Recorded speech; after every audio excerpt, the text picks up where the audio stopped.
안녕하세요. 오늘은 페이스북 최신 뉴스에 대해 알아보겠습니다. 페이스북 주가는 온라인 쇼핑을 런칭하며 사상 최고가를 경신했습니다.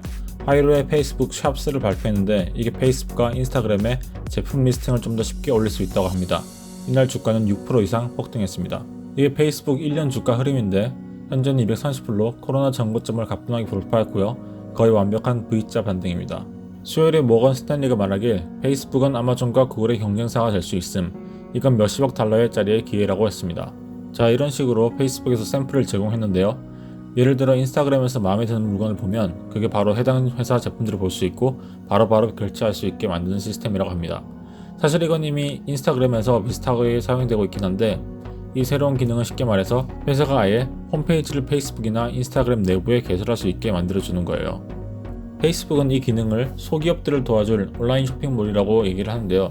페이스북은 기업들에게 무료로 온라인 상점을 만들 수 있도록 하고 기업들은 제품을 소개하고 광고하고 고객들과 페이스북 메신저를 이용해 소통하기로 했습니다. 앞으로는 왓츠앱과 페이스북 메신저와 합쳐지게 될 것이라고 합니다. 왓츠앱은 미국인들이 가장 많이 쓰는 메신저 앱 중에 하나인데 이것도 페이스북이 가지고 있어요. 쇼핑객들은 그 해당 쇼핑몰의 웹사이트로 가서 물건을 살 수도 있으며 인스타그램의 결제 기능을 이용할 수도 있다. 결제는 이후에 페이스북 자체에서도 가능하게 될 것. 페이스북은 이커머스를 사용해 유저들이 좀 더 SNS를 이용하게끔 하고 새로운 매출 공급으로 만들고 싶어함.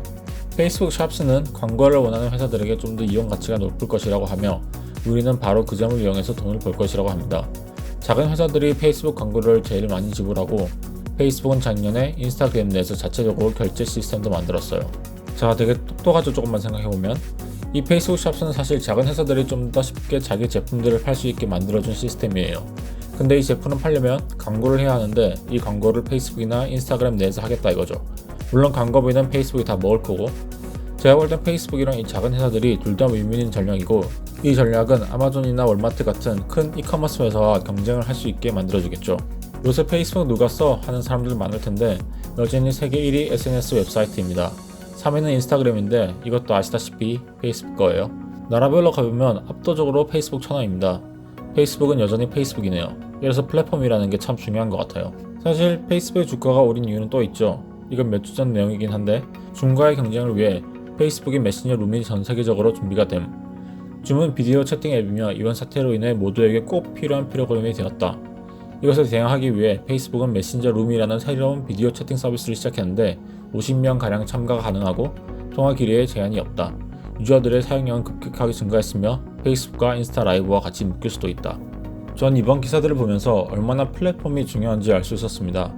이번에 새로 나온 페이스북 샵스와 메신저 룸 같은 기능은 플랫폼을 사용하는 유저들이 많지 않으면 애초에 불가능했을 거라 생각하고요.